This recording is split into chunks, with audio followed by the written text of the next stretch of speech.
6:14 a.m., July 17th, 2026. Baltimore, Maryland. 14 federal agents moved through the glass lobby of a 12-story office tower on South Charles Street. No uniforms, no visible weapons, briefcases and lanyards. To anyone watching from the street, they looked like early arrivals to a morning meeting. They were not. On the 4th floor, behind a frosted glass door marked Meridian Maritime Logistics, LLC, warrants were served before the first employee had finished logging into the network. Estimated value of goods moved, $180 million. That number had taken 8 months to reconstruct. 8 months of subpoenas, satellite intercepts, vessel tracking data, and one compliance officer's refusal to let an anomaly pass without documentation. By the time federal warrants landed on desks in Baltimore, Houston, Dallas, and the UAE, 14 individuals were named in a sealed indictment. 3 had formerly held security clearances. 2 had worked directly for the Department of Defense. This is how a network of 9 shell companies, built across 3 states and 1 foreign jurisdiction in under 5 months, moved 11 commercial vessels loaded with Iranian-origin petroleum and restricted electronics through U.S. naval interdiction zones. And this is how a single discrepancy in a transit clearance log brought the entire structure down. The USS Paul Hamilton was operating in the northern Arabian Sea on the morning of July 6, 2026, when its operations center flagged an inbound vessel for inspection. The ship, a Liberian-flagged tanker called the MV Salino Ridge, was running a legitimate-looking DoD clearance code, the kind issued to vendors authorized to transit restricted maritime corridors under active Navy support contracts. The code checked out in the primary system. The watch officer cleared it and moved on. 11 minutes later, a secondary check by a petty officer in the ship's intelligence division produced a result that didn't match. The clearance code was valid. The contract number it referenced had been inactive for 19 months. Under Navy protocol, an inactive contract produces an automatic hold flag. The Salino Ridge was ordered to heave to and await a boarding party. The boarding took 40 minutes. 8 sailors from the Hamilton's visit, board, search, and seizure team approached the Salino Ridge in 2 rigid-hull inflatable boats under gray morning light, the tanker sitting low in the water with a full hold. The ship's crew, 18 men, nationals of the Philippines, Pakistan, and Georgia, offered no resistance. They were assembled on the main deck while the team's lead petty officer and 2 intelligence specialists descended into the cargo hold with handheld sampling equipment and a portable document scanner. What the boarding team found on that vessel would not become public until warrants were executed 11 days later. But the ship's cargo manifests, satellite communication logs, and onboard documentation were enough to transmit an urgent intelligence report to Naval Criminal Investigative Service and Homeland Security investigations within 4 hours of boarding. By noon on July 6th, the joint FBI HSI task force that had been quietly building a case for 3 months was given authorization to move. To understand how this network functioned, you have to go back to October 2025. That is when the first of the 9 shell companies was incorporated. The entity was registered in Delaware under the name Coastline Integrated Services, LLC. Its registration documents listed a business address in Wilmington, a registered agent service, and a single manager whose name appeared on no other public filing. Within 6 weeks of incorporation, Coastline Integrated Services had applied for and received a DoD vendor registration number, formerly known as a CAGE code, through the System for Award Management, the federal database that tracks defense contractor credentials. What made that registration possible was not fraud, at least not in the traditional sense. The manager of Coastline Integrated Services had purchased a dormant but previously certified defense contractor entity, a company that had held an active CAGE code until it ceased operations in 2023.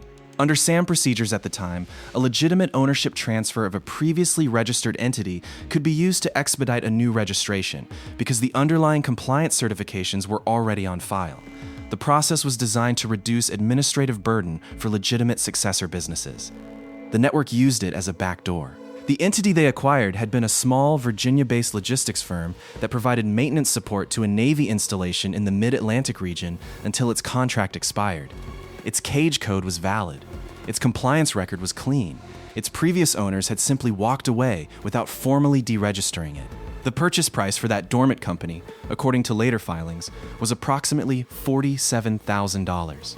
For $47,000, the network obtained a federal vendor credential that would, over the following 7 months, be used to authorize the movement of $180 million in restricted goods. 3 similar acquisitions followed in November and December 2025, each targeting dormant defense contractor entities registered in Texas and Virginia. By February 2026, the network had established 5 additional shell companies using variations of the same method, some through entity acquisition, others through fraudulent attestations submitted to SAM during the standard registration process.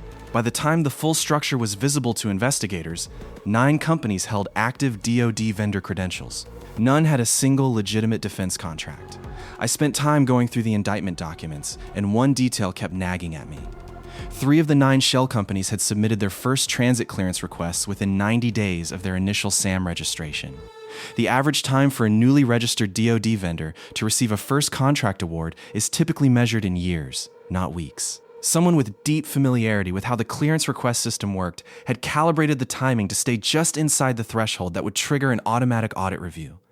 That kind of knowledge doesn't come from a business consultant. It comes from someone who spent years inside the system. The 2 former DoD procurement officers named in the indictment, identified in court documents as Marcus Henley and Paul Trevino, had both left federal service in 2024. Henley had spent 11 years managing vendor compliance for a defense logistics agency regional office in Texas. Trevino had worked for 7 years as a contracting officer at a Navy facilities command in Virginia. Between them, they had directly overseen thousands of vendor registrations and contract awards. What the government alleges is that after leaving federal service, both men sold access to their institutional knowledge and, critically, to specific dormant contractor entities they were aware of through their prior work. They did not hack a database. They did not steal credentials. They identified gaps in a system they had administered from the inside and sold that knowledge to people who had the capital and motivation to exploit it. Henley and Trevino were not the architects of the broader network. According to the indictment, they were paid facilitators, described in court documents as having received a combined total of approximately $320,000 in wire transfers routed through UAE-registered holding accounts over 8 months. The architects of the scheme remained, as of the filing date, partially identified. The payments to Henley and Trevino were structured carefully. Neither man received a single large transfer that would have triggered automatic Bank Secrecy Act reporting. Instead, wire records show a pattern of transfers ranging from $8,000 to $23,000, sent at irregular intervals from UAE intermediary accounts to personal checking accounts held at separate regional banks, one in Texas, one in Virginia. Investigators working the financial thread described the structuring as deliberate but not sophisticated. It was designed to avoid automated flags, not to withstand forensic accounting scrutiny. Once subpoenas reached the receiving banks, the payment trail assembled quickly. Here is what makes this case structurally different from a standard sanctions evasion case, and it is worth pausing on. The network did not forge clearance codes. It did not create fake companies from scratch. It acquired legitimate credentials through a legal mechanism, the purchase of dormant registered entities, and then used those credentials to operate inside a system that was not designed to question the validity of a cleared vendor's operational activity. The fraud was in the predicate, not the execution. Once the credentials were in the system, every subsequent action was technically processed as a routine vendor transaction. What's most surprising about this case isn't the scale. It's how long the architecture held before anyone looked closely at it. 8 months of active operations, 11 vessels transited. And it came apart not because of a surveillance program or a human intelligence asset.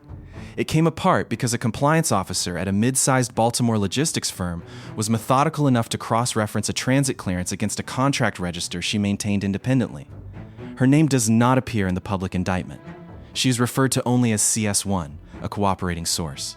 But the timeline in the case documents makes clear that her initial report, dated June 9th, 2026, was the triggering event for everything that followed. Elena Vasquez had worked in maritime compliance for 11 years. Before joining Chesapeake Harbor Logistics, the Baltimore firm where she worked, she had spent 4 years with the Coast Guard's Marine Safety Information Division, where she developed familiarity with how DoD transit clearances were structured and issued. When her current employer began receiving routing requests from vessels claiming Navy contractor support authorizations, she had a baseline understanding of what legitimate clearance documentation looked like. On June 4th, 2026, she was reviewing a batch of transit clearance requests that had come in through the firm's commercial routing system. 3 of the requests, covering the MV Saleno Ridge, a second vessel called the MV Kairos Drift, and a third flagged as the MV Arcadia Sun, carried clearance codes consistent with active DoD vendor authorizations. The codes were formatted correctly. The accompanying documentation appeared complete. Vasquez ran them against her firm's internal contract register as a standard check. None of the three appeared. That was not by itself unusual. Her firm's register covered only contracts with which they were directly affiliated.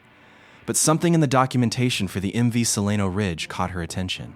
The contract number cited in the clearance package referenced a DoD award series that, based on her experience, was associated with East Coast Naval Facility Support contracts. She could not immediately determine whether that award was active. She spent the following 2 days attempting to verify the contract through SAM's public-facing database. The SAM entry for the vendor in question, Coastline Integrated Services, showed an active registration.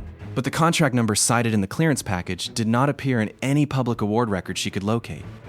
SAM's public database does not display all DoD contract awards, particularly those with security-sensitive elements, so the absence was not itself conclusive.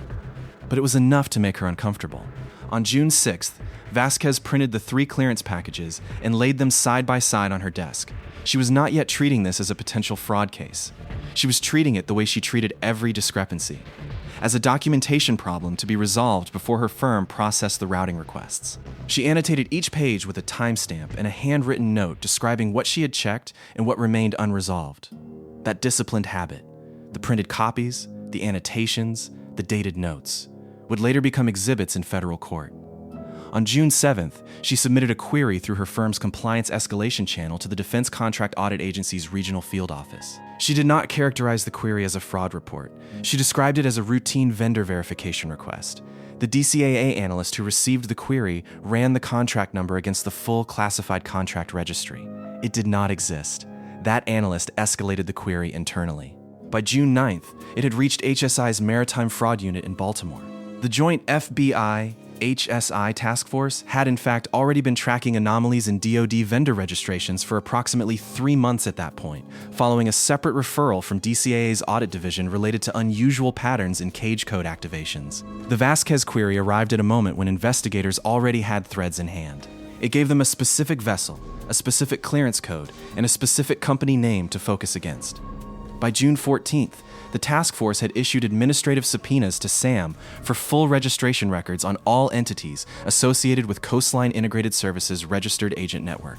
What came back over the following week was a map of 9 companies spread across Delaware, Texas, and UAE registered holding structures, all incorporated between October 2025 and February 2026. All holding active cage codes, none of which appeared to have performed any legitimate DoD contract work. 3 months of surveillance logs, 14 subpoenas to financial institutions. And for the first 5 weeks of the investigation, almost nothing moved. The shell companies were receiving funds, that much was clear, but the accounts were structured in layers. UAE holding entities feeding into Delaware operating accounts, then fractured across dozens of smaller transfers to avoid BSA reporting thresholds. The financial picture was there, but tracing it to specific vessel movements required coordination with naval intelligence, Coast Guard maritime tracking, and commercial shipping data providers. The first major breakthrough came on June 22nd, when investigators obtained satellite AIS data, the automatic identification system transmissions that commercial vessels are legally required to broadcast, for all 11 vessels they had by then associated with the network's clearance codes. What the AIS data showed was that 6 of the 11 vessels had at various points between January and June 2026 disabled or spoofed their AIS transponders while transiting through maritime corridors near the Persian Gulf. Transponder manipulation is not inherently conclusive, but combined with the clearance code fraud and vessel cargo manifests obtained from Coast Guard boarding records, it gave investigators a coherent operational picture. The network was not moving random commercial cargo. The petroleum products on the Solano Ridge, when cross-referenced against cargo origin documentation obtained through the HSI legal attaché in Bahrain, traced back to loading operations at Iranian port facilities. The dual-use electronics, industrial control system components, fiber optic transmission equipment, precision measurement devices, matched categories on the Department of Commerce's entity list. Moving either category past a U.S. naval interdiction zone without proper authorization carries mandatory minimum penalties under IEPA. moving both on 11 vessels for 8 months while using fraudulently obtained federal credentials, placed the conspiracy squarely inside federal territory where the government could allege both sanctions evasion and material support for a sanctions-designated regime. There is a detail in the indictment that has stayed with me. One of the shell companies, a Texas-registered entity called Gulf States Meridian Holdings, submitted its first transit clearance request on January 14, 2026. The company had been incorporated on October 28, 2025. It received its cage code on November 19th. Its first clearance request came 56 days after registration. Under DoD vendor rules, a newly registered entity is subject to a 60-day probationary review period during which additional audit scrutiny is supposed to apply. Gulf States Meridian's first request came in at day 56, 4 days before the enhanced review threshold would have triggered. You'd think that kind of timing would set off alarms. It didn't. Not because the system failed to detect it. The 60-day threshold review process exists, but its application at the level of transit clearance processing was handled by a different agency component than the one managing initial vendor registration. The information existed in the system. The connection between that information and the clearance processing desk was not automated. Here's the take that will get us some pushback. The vulnerability this network exploited was not primarily a technology failure. It was a structural design choice. The deliberate separation of vendor credentialing from operational clearance authorization across multiple agency components. That nobody with authority to change it had a sufficient incentive to prioritize before something went catastrophically wrong. The two former DoD employees who sold their knowledge to this network knew exactly where those seams were, because they had worked in systems designed with those seams in them. The question investigators and congressional oversight staff should be asking is not only who did this, but who built the architecture that made it possible, and whether anyone in a position to fix it ever raised the issue internally. We will say what most won't. The fact that a freelance compliance officer at a private maritime logistics firm identified this before any internal federal monitoring system did is not a vindication of the system's resilience. It is an indictment of it. What do you think? Does the responsibility for a gap like this sit with the individual officials who exploited it, or with the institutional designers who left it open? Drop your answer in the comments. We read them all. By early July, the task force had enough to move on warrants. The question was timing. The complication that nearly derailed the arrest coordination came on July 8th, 2 days after the USS Paul Hamilton boarded the Salino Ridge. An FBI surveillance team monitoring communications associated with one of the shell company principals detected what appeared to be an encrypted messaging exchange, indicating awareness that a federal vessel had intercepted the Salino Ridge. The intercept caught only one side of a conversation, but it was enough to trigger an emergency session between the case agents and the U.S. Attorney's Office. If any of the 14 named subjects began moving assets or crossing international borders before warrants were executed, the coordination window would collapse. 3 of the individuals on the indictment were foreign nationals.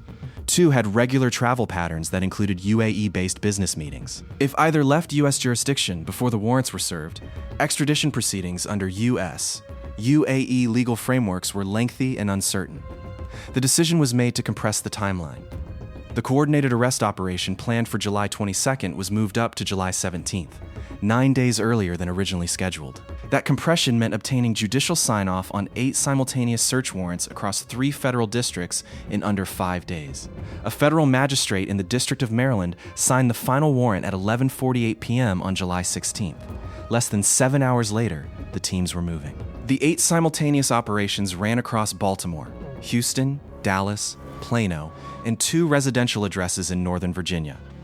In addition to the office at Meridian Maritime Logistics on South Charles Street, federal teams executed warrants at a storage facility in Pasadena, Maryland used as a document repository, a commercial office suite in Houston's Energy Corridor District registered to Gulf States Meridian Holdings, a Dallas address linked to a secondary shell entity, and the private residences of Marcus Henley in Plano and Paul Trevino in Alexandria, Virginia. The Baltimore office team encountered their first complication at 6:22 a.m., 8 minutes after entry. The company's IT administrator, who had arrived early that morning and was not listed among the named subjects, had initiated a remote wipe protocol on 4 of the company's servers before agents reached the server room. The wipe was partial. The FBI's computer analysis response team, staged at a command post 2 blocks from the building, deployed a forensic recovery team that reached the server room within 11 minutes of the wipe initiation. Recovery of the partially wiped drives would take 3 weeks, but court documents later confirmed that critical data was retrieved. The IT administrator was detained on site for questioning. He was not charged in the original indictment, but investigators noted his early arrival that morning, 40 minutes before his standard start time, according to building security logs, as consistent with foreknowledge that something was coming. Whether he acted on his own initiative or received a directive from someone within the network remained, as of the filing date, under investigation. In Houston, the Energy Corridor office was empty at the time of warrant execution. The lease had been maintained, but the space had not been actively occupied for approximately 6 weeks. Investigators recovered filing cabinets containing physical documentation, printed vessel routing requests, clearance code correspondence, and handwritten notes in a notation style consistent with DoD procurement documentation that were inventoried and transported to the Houston FBI field office. Marcus Henley was taken into custody at his Plano residence at 6:31 a.m. local time without incident. Paul Trevino was arrested at his Alexandria home at 6:19 a.m. Court documents filed the following day indicate that Trevino had an airline reservation for a flight to Dubai departing at 9:45 a.m. on July 17th. His bags were packed. 6 of the 14 named individuals were arrested on July 17th. 4 were taken into custody over the following 72 hours as international coordination through Interpol and bilateral law enforcement channels produced results. 2 individuals, both foreign nationals associated with the UAE-registered holding entities, remained at large as of the indictment filing date. The network is dismantled. The 2 individuals who coordinated the UAE holding structure and maintained direct contact with the Iranian-origin cargo suppliers were not in U.S. jurisdiction when the warrants executed. Red notices have been issued. Extradition from the UAE in cases involving sanctions evasion has historically been slow, contested, and in several precedent cases, ultimately unsuccessful. One detail that stuck. Among the 11 vessels identified in the network's operations, 2 have not been located since the Paul Hamilton boarding. The Kairos Drift and the MV Arcadia Sun both went dark on AIS, tracking within 36 hours of the Saleno Ridge boarding. Their last known positions placed them in international waters east of the Strait of Hormuz. Neither has appeared in any commercial port registry since July 7th. What cargo they carried on their final transits has not been publicly specified. Investigators have publicly confirmed that the $180 million figure represents the estimated value of goods successfully moved through the interdiction zone over the network's operational period. Assets seized in the July 17th operation included approximately $4, $3 million in financial accounts and business property. The remaining value of goods, the petroleum, the dual-use electronics, the proceeds distributed through the UAE holding structure, is not expected to be recovered. The SAM database vulnerability that allowed dormant cage codes to be reactivated through entity acquisition has been the subject of an emergency interagency review since June 2026. A temporary hold on expedited registrations involving acquired entities was put in place by DoD's Defense Pricing and Contracting Office in late June. Whether that procedural change will be formalized into regulation and on what timeline has not been announced. The legal proceedings for the arrested subjects are in early stages. Henley and Trevino have retained private counsel. Arraignments for the 6 individuals arrested on July 17th were conducted in the District of Maryland on July 19th. All 6 entered not guilty pleas. The 2 shell company principals who remain at large had, according to court documents, withdrawn their personal balances from UAE-registered accounts between July 7th and July 10th, the period immediately following the Saleno Ridge boarding. The accounts were frozen by UAE financial authorities on July 12th at U.S. government request through a mutual legal assistance channel. They were empty. Will a gap this structured, exploited this methodically, be the last one? Comment YES or no. We want to know what you actually think. 14 individuals charged, 6 shell company entities designated for asset forfeiture, 2 fugitives, 2 vessels unaccounted for, and a compliance officer whose name is not in the public record, who logged out of her terminal at 6:07 p.m. on June 9th, 2026, submitted her verification query, and went home, whose routine check of a transit clearance form set 11 days of federal machinery into motion. The indictment is 63 pages. The network took 8 months to build. It took 11 days to dismantle after one document didn't match a contract number. If you want to see how networks like this get rebuilt under different structures, subscribe. The next case starts from a different angle, and it leads somewhere you won't expect. 2 vessels are still dark.